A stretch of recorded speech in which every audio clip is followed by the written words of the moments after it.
Presenting the classics of Sam P. Chaladurai.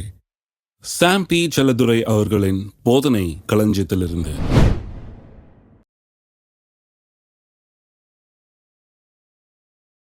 கிருபை நம்ம எவ்வாறு மாற்றுகிறது என்பதை குறித்து பார்த்து வர்றோம். அதுக்கு 1 கொரிந்தியர் 13ஆம் அதிகாரத்துக்கு போனோம்.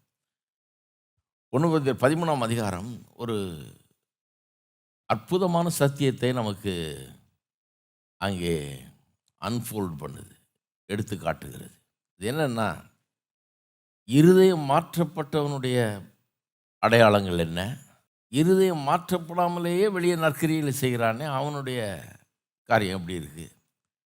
இருதயம் மாற்றப்படாமலே ஒருவன் பெரிய பெரிய நற்கிரியில் செய்யலாம். அதான் சொல்கிறார் 3ஆம் வசனத்தில் 1 கொரிந்தியர் 13. எனக்கு உண்டான யாவற்றையும் நான் அன்னதானம் பண்ணினாலும் என் சரீரத்தை சுட்டரிக்கப்படுவதற்கு ஒப்பு கொடுத்தாலும் அன்பு எனக்கு இராவிட்டால் எனக்கு பிரயோஜனம் ஒன்றுமில்லை அப்படின்றார். சொல்லிட்டு 4ஆம் வசனத்திலேருந்து மாற்றப்பட்ட இருதயம், தேவனால் ஒரு மனுஷன் உள்ளத்தளவில் மாற்றப்பட்டிருப்பானால் அவனிடத்தில் காணப்படுகிற அடையாளங்கள் என்னன்னு சொல்கிறாரு. அப்போ தான் 4ஆம் வசனத்திலேருந்து இப்படி வாசிக்கிறோம். அன்பு நீடிய சாந்தம் தயவும் உள்ளது, அன்புக்கு பொறாமை இல்லை, அன்பு தன்னை புகழாது, இருமாப்பாய் இராது, அயோக்கியமானதை செய்யாது, தற்பொழிவை நாடாது, சினமடையாது, தீங்கு நினையாது, அநியாயத்தில் சந்தோஷப்படாமல் சத்தியத்தில் சந்தோஷப்படும், சகலத்தையும் தாங்கும், சகலத்தையும் விசுவாசிக்கும், சகலத்தையும் நம்பும், சகலத்தையும் சகிக்கும். அன்பு ஒரு காலும் ஒழியாது. அன்பு தான் மாற்றப்பட்ட இருதயத்தின் அடையாளம். ஆனால் அந்த அன்பு எப்படியெல்லாம் இருக்குன்றத பல்வேறு விதமாக வர்ணிக்கிறார். நம்ம ஒன்று ஒன்றா எடுத்து அதை போதிச்சு வந்தோம். இதில் ஒன்று எடுக்க வேண்டியது, அப்புறம் அதை குறித்து போதிக்கிற ஒரு நீண்ட வேத பகுதியை எடுத்து இதையும் அதையும் வச்சு போதித்தோம். இன்றைக்கு இன்னொரு காரியத்தை பண்ண போகிறோம். இந்த மாதிரி லிஸ்ட் இங்கே மட்டும் இல்லை, அதாவது மாற்றப்பட்ட இருதயம் மாற்றப்பட்டவனுடைய அடையாளம்ங்கிற லிஸ்ட்டு இங்கே ஒன்று இருக்குது, மற்ற இடங்கள்லையும் இருக்குது. கலாத்தியர் 5ஆம் அதிகாரம் 22-23 வசனங்கள் ஆவியின் கனின்னு ஒரு பெரிய லிஸ்ட் வருது. கொலோசியர் 3ஆம் அதிகாரத்தில் ஒரு லிஸ்ட் வருது. பேசியர் 4ஆம் அதிகாரத்தில் லிஸ்ட் வருது. இப்படி பல இடங்களில் இந்த லிஸ்ட்டு குறிப்பாக பவுலுடைய எழுத்துக்களில் வருது. அதில் இன்றைக்கி கலாத்தியர் 5ஆம் அதிகாரத்துக்கு போக போகிறோம். அந்த ஆவியின் கனியை பற்றி சொல்கிறார் இல்லையா, அந்த இடத்துக்கு போக போகிறோம். அங்கே ஒரு ஐட்டம் எடுத்து இன்றைக்கி போதிக்க போகிறது இல்லை, எப்பவும் பண்ணுறது போல். ஒட்டுமொத்தமாக ஆவியின் கனின்னு சொல்லப்பட்டிருக்கிற அத்தனையும் எடுத்து அது ஒட்டுமொத்தமாக இன்றைக்கு போதிக்க போகிறோம். இந்த போதனையின் கிட்டத்தட்ட முடிவுக்கு வந்துட்டோம். அது முடிய போகுது. இதை ஆவியின் கனியே அந்த என்னன்றதை ஒட்டுமொத்தமாக இன்றைக்கு நாம் கவனிப்போம். அதை கலாத்தியரை திருப்புங்க, அங்கே வாசிக்கிற 5ஆம் அதிகாரத்தில் கலாத்தியர் 5 வெறும் 22-23 அல்ல, 16லேருந்து வாசிக்கிறேன். ஏன்னா நம்ம இன்றைக்கி போதிக்க போகிறது 16ஆம் வசனத்திலேருந்து 25ஆம் வசனம் வரை உள்ள காரியங்களை உள்ளடக்கியதாக இருக்கிறது. 16ஆம் வசனம், பின்னும் நான் சொல்லுகிறது என்னவென்றால், ஆவிக்கேற்றபடி நடந்து கொள்ளுங்கள், அப்பொழுது மாம்ச இச்சையை நிறைவேற்றாதிருப்பீர்கள். மாம்சம் ஆவிக்கு விரோதமாகவும் ஆவி மாம்சத்துக்கு விரோதமாகவும் இச்சிக்கிறது. நீங்கள் செய்ய வேண்டும் என்று இருக்கிறவைகளை செய்யாதபடிக்கு இவைகள் ஒன்றுக்கொன்று விரோதமாக இருக்கிறது. ஆவியினால் நடத்தப்படுவீர்களானால் நீங்கள் நியாயப்பிரமாணத்துக்கு கீழ்ப்பட்டவர்கள் அல்ல. மாம்சத்தின் கிரியைகள் வெளியரங்கமாக இருக்கின்றன. அவையாவன உபச்சாரம், வேசித்தனம், அசுத்தம், காம விவகாரம், விக்கிரகாராதனை, பில்லி சூனியம், பகைகள், விரோதங்கள், வைராக்கியங்கள், கோபங்கள், சண்டைகள், பிரிவினைகள், மார்க்க பேதங்கள், பொறாமைகள், கொலைகள், வெறிகள், களியாட்டுகள் முதலானவைகளே. இப்படிப்பட்டவைகளை செய்கிறவர்கள் தேவனுடைய ராஜ்யத்தை சுதந்திரிப்பதில்லை என்று முன்னே நான் உங்களுக்கு சொன்னது போல இப்பொழுதும் உங்களுக்கு சொல்லுகிறேன். ஆவியின் கனியோ அன்பு, சந்தோஷம், சமாதானம், நீடிய பொறுமை, தயவு, நற்குணம், விசுவாசம், சாந்தம், இச்சையடக்கம். இப்படிப்பட்டவர்களுக்கு விரோதமான பிரமாணம் ஒன்றுமில்லை. கிறிஸ்துவனுடையவர்கள் தங்கள் மாம்சத்தையும் அதன் ஆசை இச்சைகளையும் சிலுவையில் அறைந்திருக்கிறார்கள். நாம் ஆவியினாலே பிழைத்திருந்தால் ஆவிக்கேற்றபடி நடக்கவும் கடவும். சரி, இப்போ இந்த ஒட்டுமொத்தமாக இதை பார்க்க போகிறோம். இதில் 2 காரியத்தை பார்க்க போகிறோம் குறிப்பாக. ஒன்று, நம்மக்கிட்ட ஆவியின் கனிகள் இருக்கிறதா என்பதை நாம் எப்படி அறிந்து கொள்ள முடியும்ங்கிறத முதல்ல காட்ட போகிறேன். உங்களுக்குள்ள எனக்குள்ள ஆவியின் கனிகள் இருக்கிறதா, இந்த ஆவியின் கனி இருக்கிறதா அப்படிங்கிறத எங்கே போய் பார்க்குறது, எப்படி செக் பண்ணுறது, எப்படி அறிந்து கொள்ளுகிறது, அதை பார்க்க போகிறோம் முதலாவது. 2வது, அந்த ஆவியின் கனியில் அந்த ஆவியின் கனி எப்படி நமக்குள்ளே வளருகிறது, பெருகுகிறது அப்படிங்கிறத கவனிக்க போகிறோம். இருக்குதான்னு முதல்ல பார்க்குறது எப்படி, செக் பண்ணுறது எப்படின்றது பார்க்க போகிறோம். அதுக்கப்புறம் அதில் எப்படி வளருவது என்பதை பார்க்க போகிறோம். முதல்ல எப்படி நமக்குள்ள ஆவியின் கனி இருக்கிறதாங்கிறத பார்க்குறது, அதை முதல்ல கவனிப்போம். அதாவது 22, 23 வசனங்களை பார்த்தீங்கன்னா அங்கே அந்த ஆவியின் கனியை பற்றி சொல்லுது இல்லையா? சொல்லும்போது எப்படி சொல்லிடுது? ஆவியின் கனியோ அன்பு, சந்தோஷம், சமாதானம், நீடிய பொறுமை, தயவு, நற்குணம், விசுவாசம், சாந்தம், எச்சடக்கம் அப்படின்னு சொல்லிட்டு அடுத்த சென்டென்ஸை கவனிங்க. நிறையா வாசிச்சிருக்கோம் இந்த வசனங்களை நம்ம.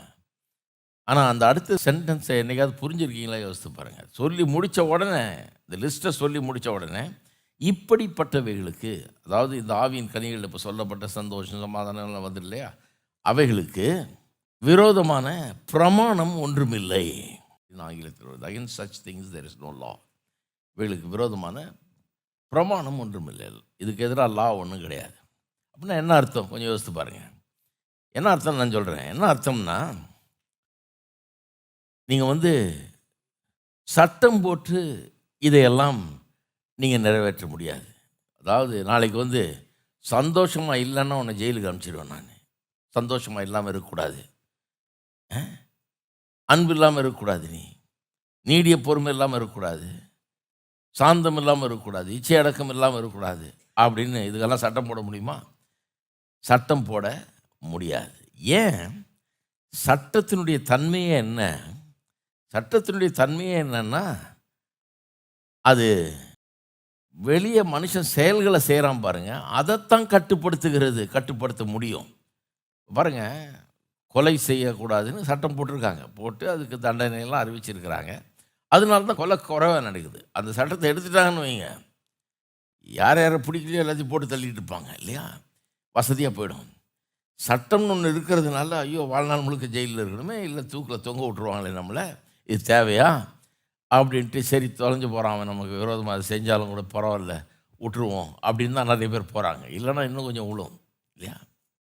சட்டம் கட்டுப்படுத்துகிறது. எதை கட்டுப்படுத்துகிறது? கொலை விகிதத்தை கட்டுப்படுத்துகிறது. ரொம்ப குறைவாக கொலை நடக்கிற அளவுக்கு சட்டத்தை அமுல்படுத்தி, சட்டத்தை உண்டாக்கி கடுமையான தண்டனைகளை வச்சு அந்த சட்டத்தை அமைக்கலாம், அதை செயல்படுத்தலாம். செயல்படுத்தும் போது கொஞ்சம் ரிசல்ட் வரும், கொலைகள் அவ்வளோ நடக்காது. ஆனால் அந்த கொலைக்கு பின்னால் இருக்கிற காரியம் இருக்குது பாருங்கள், அதை சட்டம் டீல் பண்ணவே முடியாது. கடைசியாக வர்றது தான் செயல். கொலை என்ற செயல் கடைசியில் தான் வருது. அது எங்கே ஆரம்பமாகுது? இயேசு அதை வெளிப்படுத்துகிறாரு. மலைப்பிரசங்கத்தில் சொல்கிறாரு, சகோதரனை பார்த்து கோவப்பட்டு முட்டாளன்னு சொல்லிட்டா அதுவே கொலைக்கு சமன்றாரு. அதாவது எங்கே ஆரம்பிக்குது கொலை? கோபம் வருது பாருங்கள், சகோதரனை முட்டாள்னு சொல்கிற அளவுக்கு கோபம் வருது பாருங்கள், அங்கே தான் ஆரம்பிக்குது கொலைங்கிறார். அதை அப்படியே விட்டினா வளர்ந்து அது பெருகி இன்னும் அதிகமாகி அதை டீல் பண்ணாமல் விட்டா கடைசியில் கொலையில் கூட போய் அது முடியலாம். அதனால் அங்கேயே அதை கொலை மாதிரி நினச்சிக்கோ. கோபம் வரும்போது அதை கொலை மாதிரி நினச்சி அதை டீல் பண்ணினா கடைசியில் கொலை நடக்காது அப்படிங்கிறார். அப்போ மர்டருக்கு பின்னால், கொலைக்கு பின்னால் என்ன இருக்குது? இந்த கோபம், எரிச்சல் அது இருக்குது. ஆனால் சட்டம் அதை போய் தொடர்றதில்லை, அதை ஒன்றுமே பண்ண முடியாது. சட்டம் போகக்கூடாத இடம் மனுஷனுடைய இருதயம். சட்டம் வெறும் செயலோடு நின்றுது. கடைசியில் செயலில் வெளியில் முடியுது பாருங்கள், அந்த செயலை மட்டும் தான் டீல் பண்ணுது சட்டம். உள்ளே போய் இருதயத்தை மாற்ற முடியாது சட்டம். அதே மாதிரி திருட்டை பற்றி சட்டம் வச்சுருக்கிறாங்க. திருட்டுனா ஜெயிலு, குறைஞ்சது 3 மாதமாவது போகணும் இல்லையா. அப்போ அதனால தான் நிறைய பேர் திருடுறது இல்லை, எல்லோரும் திருடுறது இல்லை, இன்னும் கொஞ்சம் பேர் திருடுவாங்க. ஏன்னா இந்த திருட்டுக்கு பின்னால் என்ன இருக்குது? திருட்டுக்கு பின்னால் ஜெலசி அண்ட் என்வி. ஜெலசினா பொறாமை, என்வினா மற்றவனுக்கு இருக்குதே நமக்கு இல்லையேங்கிற அந்த பேராசை. அவனுக்கு நிறைய இருக்குது, நமக்கு இல்லையேன்ற பேராசை. இதனால தான் கடைசியில் என்ன முடிவுக்கு வந்துடுறாங்க? திருடியாவது நம்ம அவனுக்கு ஈக்குவலாக வந்துடணுன்ற முடிவில் தான் போகிறாங்க. திருடக்கூடாதுன்னு சட்டம் போடலாம், அதனால் திருட்டு கொஞ்சம் குறையும். ஆனால் அந்த திருட்டை உண்டாக்குகிற அந்த இருதயத்துக்கு அடுத்த காரியங்களை ஒன்றுமே சட்டம் தொடர்றதே கிடையாது. சட்டம் இருதயத்தை மாற்றுகிறது கிடையாது, செயலில் தான் வித்தியாசத்தை உண்டு பண்ணுகிறது. அதே போல் ரேப்பு, இந்த கற்பழிப்புன்னு சமீப காலங்களில் அதை பற்றி ரொம்ப டிஸ்கஷன், டெலிவிஷனில் எங்கே பார்த்தாலும் டிஸ்கஷன் வந்தது. அதில் பெரிய சட்டங்களெல்லாம் ரொம்ப கடுமையாக்கி, தண்டனையெல்லாம் ரொம்ப கடுமையாக்கி எல்லாம் பண்ணுறாங்க. கொஞ்சம் ரிசல்ட் வருது அதில். இதில் என்னென்னா, அந்த ரேப்புக்கு பின்னால் இருக்கிற அந்த இருதயம் இருக்குது பாருங்கள், அந்த இருதயத்தை மாற்றவே முடியாது. அந்த இருதயம் எப்படிப்பட்ட இருதயம்? a disdain for women, அதாவது பெண்கள் மதிக்கப்படத்தக்கவர்கள் அல்ல, அவமதிக்கலாம் பெண்களை, சீரழிக்கலாம் பெண்களை, எவனும் நம்ம கேட்க முடியாது, பொண்ணு தானே அப்படிங்கிற அந்த ஒரு எண்ணம் இருக்குது பாருங்கள் மனுஷனுக்குள்ளே. அப்படிப்பட்ட ஒரு அபிப்பிராயம் பெண்களை குறித்த அப்படிப்பட்ட ஒரு எண்ணம். she is to be used as you like and thrown as you like அப்படிங்கிற அந்த எண்ணம் இருக்குது பாருங்கள். பெண்கள் மீது இருக்கிற அந்த அவமரியாதை, அதுதான் அந்த ரேப்பு காரணம். அதை யார் மாற்றுறது? அதை மாற்றுறதே கிடையாது. அதனால தான் நான் நம்புகிறேன் இன்றைக்கு நாம் செய்கிற ஊழியம் ரொம்ப முக்கியம். ஏனென்றால் ஜெயில் ஆளுகளை மாற்றிடுறது தான் இந்நேரம் மாற்றிருக்குமே. ஜெயிலில் இன்னும் பெருசு பெருசாக கட்டலாம், பெருசு பெருசாக கட்டி இன்னும் நிறைய பேர் உள்ளே போட்டு ஆளுகளை மாற்றலாம். சட்டம் மாற்றிடும்னா இன்னும் சட்டம் போட்டுக்கிட்டே இருக்கலாம். சட்டம் போடுறதுக்கு இல்லாட்டிலாம் இருக்கிறாங்க. சட்டம் போட்டு எல்லாம் சரி பண்ணிடலாம், சட்டம் போட்டே சரி பண்ணிடலாம். சட்டம் எல்லாத்தையும் மாற்ற முடியாது. ஏனென்றால் இருதயத்தை மாற்ற முடியாது சட்டம். ஆகவே தான் பாருங்கள், கிறிஸ்தவ பிரசங்கம், கிறிஸ்தவ ஊழியம், கிறிஸ்தவ செய்தி, இந்த சுவிசேஷம் என்கிறது ரொம்ப முக்கியம். சுவிசேஷம் வெறும் மனுஷனுடைய செயலளவில் அவனை மாற்றுறது கிடையாது, அவனுடைய இருதயத்தளவில் அவனை மாற்றக்கூடிய வல்லமை உள்ளதாக இருக்கிறது. நம்ம பிரசங்கம் பண்ணுற சுவிசேஷம் என்னன்னு தெரிஞ்சு வச்சுக்கணும் பாருங்கள். ஏன்னா நம்மளும் சில நேரத்தில் என்ன பண்ணிடுறோம் அறியாமல் பாருங்கள், நிறைய கிறிஸ்தவ மத்தியிலையும் நம்மளும் செயலளவில் தான் டீல் பண்ணிகிட்டு இருக்கிறோம். செயலை வச்சு தான் நம்ம காரியங்களை டீல் பண்ணிகிட்டு இருக்கிறோம். ஒரு செயலளவில்னா பாருங்கள், ஒரு பிள்ளைய வளர்க்குறதுல பாருங்கள் எப்படி பண்ணுறாங்க. கிறிஸ்தவ குடும்பத்தில் கூட எப்படி பண்ணுறாங்கன்னா ஒன்று, இந்த பாரு இந்த மாதிரி தப்பு பண்ண சரி என்ன போய் சொன்னெல்லாம் பண்ணினா கர்த்தர் பார்த்துட்டு இருக்கிறார். கர்த்தர் ஒன்று கொடுத்தாருன்னா அடி தாங்க மாட்டேன், நீ கையை ஒடிப்பார், காலை ஒடிச்சிருவார். கர்த்தர் அப்புறம் அடித்தாருன்னா நீ தாங்க மாட்டேன், ஜாக்கிரதையார் அப்படின்னு அவனுக்கு ஆகிடுது, விடன்னு ஆகிடுது அவனுக்கு. ஐயோ கடவுள் பார்த்துட்டு இருக்கிறாரு, கடவுள் கண்டது. அது மட்டும் இல்லை, போலீஸ் பிடிப்பாங்க, அவங்க வேறு உதைப்பாங்க. அது மட்டும் இல்லை, நாங்களே பிடிப்போம், நாங்கள் பிடிச்சாலும் வச்சு வாங்குவாங்கன்னு நீ மாட்டேன்னு நினைக்கிறியா? இந்த தப்பெல்லாம் பண்ணுற வேலை வச்சுக்காத. ஏன் அப்படி பண்ணுறோன்னா, அவனை ஒழுக்கத்தில் வளர்க்கணும்னு விரும்புகிறோம். வேறு வழி தெரியாமல் நம்ம என்ன பண்ணுறோம், நம்மளும் என்ன பண்ணுறோம், செயலையே டீல் பண்ணிகிட்டு இருக்கிறோம், செயலை வச்சே பண்ணிகிட்டு இருக்கிறோம் அவன்கிட்ட. ஸோ கடவுளை காட்டி பயமுறுத்துகிறோம், நம்மக்கிட்ட மாட்டுவான், கடவுள்கிட்ட மாட்டுவான், இல்லை போலீஸில் மாட்டுவான் அப்படின்னு பயமுறுத்துகிறோம். ரெண்டாவது, நீ மாட்டினா எவ்வளோ அசிங்கம், ஊருக்கு முன்னால் ஜனங்களுக்கு முன்னால் எவ்வளோ பெரிய அசிங்கம், அவமானம், அதனால் செய்யாது அப்படின்றோம். மூணாவது, இன்னும் அதோட ஜாஸ்தி போய் நீ செஞ்சின்னா உனக்கே அது ரொம்ப அசிங்கம், உனக்கே உன் மேலே மரியாதை வராது அப்படின்னு அல்டிமேட் ஆகிடுது அவனுக்கு. இவ்வளோ அசிங்கம் தேவையா? ஊர் வேறு நம்மளை அவமானப்படுத்துவாங்க, நமக்கே நம்மளை ஒத்து வராதுன்றாங்க, கடவுள்கள் அடிப்பார், போலீஸ் அடிப்பாங்க, இப்படி மாட்டுவோம், அவமானப்படுவோம், தேவையான்னு சொல்லி இது பண்ணுறான். ஆனால் இந்த ப்ராசஸில் இப்படி போதிக்கிறதுனால என்ன பண்ணிடுறோம், ஒரு பயத்தை உள்ளத்தில் உண்டாக்கிடுறோம். அந்த உள்ளத்தில் இப்போ சந்தோஷம் இருக்க முடியாது, சமாதானம் இருக்க முடியாது, இச்சை அடக்கம் இருக்காது, சாந்தம் இருக்காது. இங்கே சொல்லப்பட்டிருக்கிற இந்த காரியங்கள்லாம் இருக்குது பாருங்கள், நீடிய பொறுமை, தயவு, நற்குணம், விசுவாசம், அதெல்லாம் வர முடியாது.